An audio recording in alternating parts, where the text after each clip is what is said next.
High বন্ধুরা, welcome to my challenge. তোমরা সবাই কেমন আছো বলো। আজকে আমি বানাবো তালের কেক রেসিপি। প্রথমে বানানোর জন্য নিয়ে নিলাম তালের মাড় 1 কাপ। 1 কাপের বেশি আপনারা কেউ নেবেন না, যার যেরকম প্রয়োজন সেরকমই নেবেন।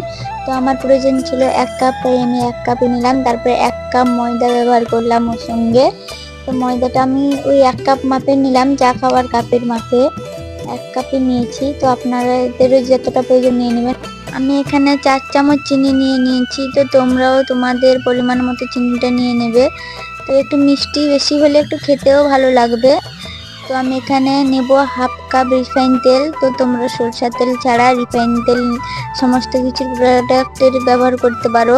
তো 1/2 কাপই আমার প্রয়োজন ছিল, তাই আমি নিয়েছি। 5 মিনিট ভালো করে বেটারটাকে মিক্স করতে থাকবে।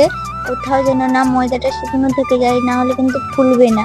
আমার এখানে 1/2 কাপ দুধের প্রয়োজন ছিল, তো আমি এখানে 1/2 কাপ দুধ নিয়ে নেব। তো তোমরাও তোমাদের পরিমাণ মতো দুধটা নিয়ে নেবে।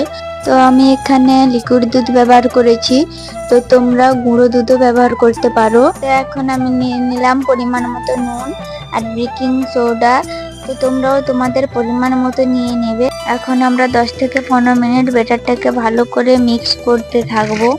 ভালো করে বেটারটাকে 10 মিনিট মিক্স করার পরে একটা জল ঝরানো কলা পাতা নিয়ে নিয়েছি।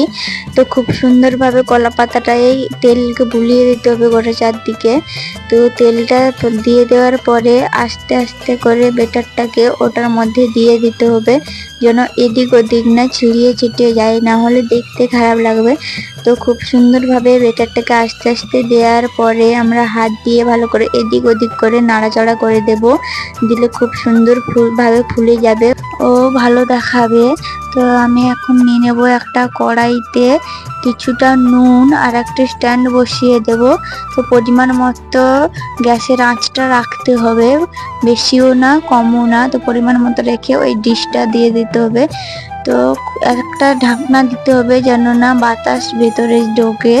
তো অনেকক্ষণ এইরকম ভাবে প্রায় 1 ঘন্টার কাছাকাছি রেখে দিতে হবে। তো 1 ঘন্টা পরে আমি এখন খুলে দেখছি, তো খুব সুন্দরই হয়ে গেছে। তো তোমরাও 1 ঘন্টা পরেই খুলে দেখবে।